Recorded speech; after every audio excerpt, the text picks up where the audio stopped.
ጥንተ ነገር ታሪክ ዝርው ከመሆኑ በፊት በፈጣሪ ዝነ ልቦና ከተከወኑ ቀደምት ስፍራዎች ውስጥ የሆነው በለሳ ለዘመናት ባያሌ ታሪክ ግርሎች የበለሳ ሰው፣ የበለሳ አፈር፣ የበለሳ እህል፣ የበለሳ ጎንደር አርበኞች እየተባለ የተለያዩ ድርጎ መጠሪያዎች የተሰሩለት ዘመን እየተተካ ዘመን እያለፈ ዘመን እየመጣ ዛሬም ድረስ በለሳ ከነነባራዊ ሁነቱ አለ።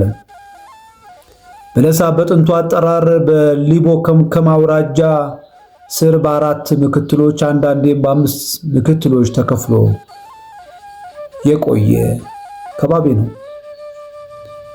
ምክትሎቹ ማይሰግ፣ ደባሪ፣ ዙይና ዛህዬ እየተባሉ የሚጠሩ ሲሆን ተጠሪነታቸውም አርባያ ላለው አስተዳደር ሆነው ከደጎማ ስብና መለስ ዛንተራፋፍ ጎንዶችን አካሎ እስከ ተከዜና መና ሳህላ ጫፍ ከነሊ ወዲህ መና ጉርጉሩን አካሎ የወገራን ፈፋ ያማከለ እስከ አቡነ ሰምራ የሚዘልቅ ሰፊ ስነ ምህዳርና የተለያዩ አግሮ ኢኮሎጂ ባለቤት የሆነ ቆላ ደጋ፣ ወይና ደጋ የአየር ንብረት ያለው አካባቢ እንደሆነ ይታወቃል።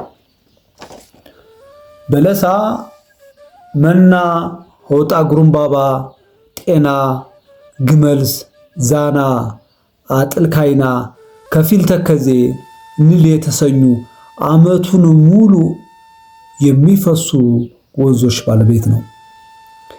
የሚታረስ መሬት በተለይም ፋሲሏ፣ ዲማ፣ ማርዘነብ፣ ከሙቃቴራ መለስ ከገዋ ከጓላ እስከ ጫማ ቁራጫ ባሽካ ውዲ ድረስ በዓመት በአግባቡ ከሁለት ጊዜ ያላነሰ ማልማት የሚችል ከባቢ ነው በለሳ። በለሳ በጥንት ዘመን በተለይም ከደርጉ ዘመን በፊት ከፍተኛ ግብር ከፋይ አርሶ አደር፣ ብዙ አምራች፣ በተለይም ሁሉንም የጎንደር ቀጠናዎች በአግባቡ መግቦ የሚያዘልቅ የነበረ፣ ከዘመናቱ ወዲህ ደግሞ መንግስት በሚሰፍርለት ቀለብ የሚኖር ጥቂት የማይባል አርሶ አደር ያለበት፣ እንዲያውም ዝናብ አጠር እየተባለ ዘመን በፈጠረው የአየር ሁኔታ ውጥንቅጡ የወጣበት ማህበረሰብ በመሆን ላይ ያለ ነው።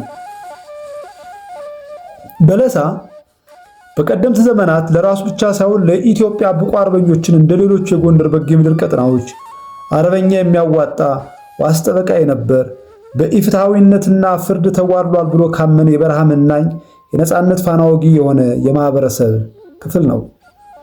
ከአፓ ኢዲዩስ ከኢሂደን በለሳ ያልተነሳ ነጥብ፣ ያልተከረከመ ሐሳቤ፣ ያልተቀና ወይንም ያልተቃና ምክር አልነበረም። የኢትዮጵያ የፖለቲካ የስበት ማዕከል ከሆነው የሰሜን ኢትዮጵያ ክፍል ባልተናነሰ በለሳ የበዙ የፖለቲካ ክዋኔዎች ተካሂደውበታል። ይህንን ሁሉ የዘመን ዑደት እየተከናወነባት ታላላቆቹ የጦር መሪዎችን አንጻ ፖለቲከኞችንም ገምዳ ለቁም ነገር ያለበቃችው በለሳ ከንጉሱ ዘመን ጀምራ በኩርፊያ እይታ እንጂ በምትከፍለው የግብር መጠን ተገቢውን የመንግስት ግልጋሎት አግኝታ አታውቅም። በተለየ መልኩ ደርግ ወደ ስልጣን ሲመጣም ቀጠናው የሃፓ ሁነኛ ቤዝ በመሆኑ በለሳ የውጊያ ዕቅድ የሚነደፍባቸው ተራራዎች መገኛ ከመሆኑ ውጭ ተራሮቿን ፈልፍሎ የሚያገናኛት ሃይባይ ሰው አጥታ አልፋለች። በለሳ በዘመነ ኢህአዴግ የተሰጣት አዲስ መታወቂያ የሴፍትኔት ቢጫ ካርድ ሆኗል። ዓመቱን ሙሉ ውሃ የሚፈስባቸው ድንግል መሬቶቿ አሰናሳይና ነገን አሻግሮ የሚያሳይ መሪ አጥታ ተጨማሪ አቅም ከመሆኑ ይልቅ አርሶ አደሩ በስንፍናና በተራ ሞጋችነት ውስጥ ወድቆ ዛሬ በሚያገኛት ምንዳ የመንግስት ተረጅ ሆኖ ያልቆየ ታሪክ ውርስ ወርሶ አሁን ድረስ ተሻግሯል። በለሳን ለማልማት የልብ መንፈሳዊነት ይጠይቃል። ራሱን የጠላ ለዓላማው የመነነ ካድሬ የሚሻ የተለየ መሪ የሚያስፈልጋት ከባቢና ማህበረሰብ ውልድ ናት በለሳ። በለሳን በአግባቡ ማህበረሰቧን ተሻጋሪ ለማድረግ ውሃን መሰረት ያደረገ ምርታማነትን ከዝናብ ጠባቂነት ይወጣ ቆራጥ አርሶ አደር ፈጥሮ መስራትና ባላቅም ብቻ መልማት ይገባል። በለሳ ለብዙ ዓመታት ይህንን ስም ደጋግሜ መጥራት እወዳለሁ። የሚናፈቅ ስሜት አለው። ልጅነቴን በተለይም ፊደል የለየሁበትን ሰይፈ አጥራ ማርያም በነገራችን ላይ ሰይፈ አጥራ ማርያም የጥንቷ ቋራ በኋላም በ16ኛው መቶ ክፍለ ዘመን በባቻ የመጣው ፖርቹጋላዊ የቫስኮ ደጋማ ልጅ ክርስቶፎር ደጋማ መጠራ ይዛ የቀረችው ደጎማ ለረጅም ዓመታት የበለሳ ወረዳ ምክትል መቀመጫ የሆነች ታገለግል የነበረች በተጨማሪም በሁለተኛው የጣሊያን ወረራ ዘመን ለጣሊያኖቹ ፋሽስት መቀመጫ የነበረች ለጦርነትና ለጠቃላይ ፖለቲካው ስትራቴጂክ ስፍራ መሆኗ በፊትም አጼ ግላውዲዮስ ከቱርኮቹ ጋር የመጡትን ኢብን ኢብራሂም አልቃዚ ግራኝ አህመድ የረቱበት የጣሊያንን ፋሽስት ጎንደር ቀጠና ከነበረው ሰፊ ይዞታ መካከል አንዷና ዋነኛዋ ቀጠና ከደጎማ ደንቀዝ አቡነ ሰምራ ይባው ገራጅሬ እስከ ከደጎማ ሚካኤል ደብር ጭህራሻ ጣና ድረስ ሲሆን ከመቼውም ጊዜ በላይ ከፍ ያለ አገሪቱ የፖለቲካ አውድና አውድማ ሆኖ ዘመን የተሻገረች ዛሬ ላይ የደረሰች ብኩን ከተማ ቀመስ ገጠር ነች። ዛሬ ምንም ከምንም የፖለቲካ የኢኮኖሚ መስተጋብርም ተገላ የምትገኝ ደንገጡር ከባቢ ነች።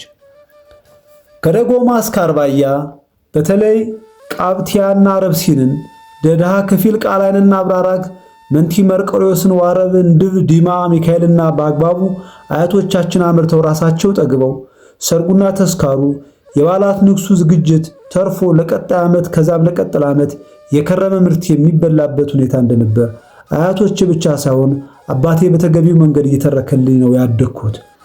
ነገር ግን ይበለሳ የማይመስል የራሱ ያልሆነ የማህበረሰቡ ስነ ባህር እየተላበሰ አሁን ላይ ደርሷል። በለሳ በቆየ የጥቁር ደም ባህሉ ብዙ የአገር ወገግ አገር ተሸካሚ ባላዎቻችን የአገር ምሰሶ አድባራት በየቀኑ ይነቀላሉ።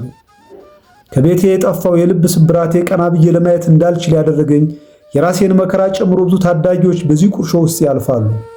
ጥቁር ደም ህመም ነው፣ መድኃኒት የለውም። እንቅልፍ ይነሳል፣ ከሰው አያስጨምርም። ያ ቁስል ነኪ ሲያገኝ የበለጠ ይጥዘጥዛልና።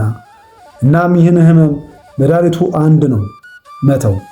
አይነተኛ መድኃኒቱ ሰውን ገሎ ያን ነፍስ መመለስ እንደማይችል ካወቀው ብቻ ይመስለኛል ይህ ህመሙ ፈውስ። በለሳ እያሌ በጎነት ያለበት የማህበራዊ ኑሮ ትስስሩ በከፋ ጊዜ በጋራ ጥሩምባ ነፍቶ ለአርበኝነት መሰለፍ መቻሉ በደስታ በሐዘኑ የጋራ መስተጋብሩ የሚደንቅ ማህበረሰብ እንደሆነ ይታወቃል። በለሳ ስርዓተ መንግስትን በማጽናት ረገድ ቁልፍ ሚና ይጫወት የነበረ ዛሬ ግን የተገፋ ተደማጭ ያልሆነ የጠየቀውን ጥያቄ ምላሽ የሌለው በማህበረሰብ ደረጃ መንግስት የወከላቸው የአካባቢ ፖለቲካ አመራሮችም መንግስት የወከላቸው የህዝብ ተወካዮችም ጭምር ሳይቀሩ የጠየቋቸው ጥያቄዎች ምላሽ የማይሰጥበት ቀጠና ወይም ከባቢ ነው። ላብነት እንኳን ማንሳት ብንችል ለ30 ዓመታት ሙሉ የጠየቀው የ100 ኪሎ ሜትር የአስፋልት መንገድ ጥያቄ ዛሬም ድረስ በለበጣና በሹፈት ዘመናትን የተሻገረ የበደል ነው። በለሳ የተመረተ እህል በተሻለ ገቢ አርሶ አደሩ አምርቶ ሽጦ ኑሮውን ከመደጎም ይልቅ ከጎንደርና ባህር ዳር የተወረወሩ ለሚመጡ ነጋዴዎች ቀለሙን እየሰፈረ የሚሰጥ ሰሚና አስተዋሽ የሌለው የማህበረሰብ ክፍል ከብናት ሳህላ ጠጠር መንገድ ከማክሰኝ ሳህላ ጠጠር መንገድ ሁለቱም መንገዶች ሃይባይ የሌላቸው 6 ወር መኪና ሄዶባቸው ከዛ ምንም እንቅስቃሴ የማያስተናግዱበት ጊዜ ያላቸው የበለሳ አርባያ ሐሙሲትና አዲስ ዘመን ልብናት ሐሙሲት መንገደኛ ተሳፋሪዎች የሆነ ባለፉት ዓመታት በእንግልት በጤና ማጣት በሞራል ውድቀት ስር በመሆን ከቦታ ቦታ መጓጓዝ እንደ ቅንጦት የሆነበት ስፍራ ሆኗል። በለሳ ብዙ አስነዋሪ ተግባር የተፈጸመባት ግን ለባለፉት ዓመታት ከዛም በላቀ ዘመናት በተሻገሩ ቁጥር ጸንቶ እንደ ማህበረሰብ እየኖረ ያለ ህዝብ ነው። በለሳ ከአባ ዮሐንስ ዘጎንድ፣ አባ ሳሙኤል ዘዋልድባ፣ አቡነ አብሳሬ ዘዞዝ ከአቦ የተዘራ ዘወርቅ አምባ እስከ አቡነ ሰላማ ድረስ የተጫሟት የባረኳት የተማሩባት ከባቢ ነች።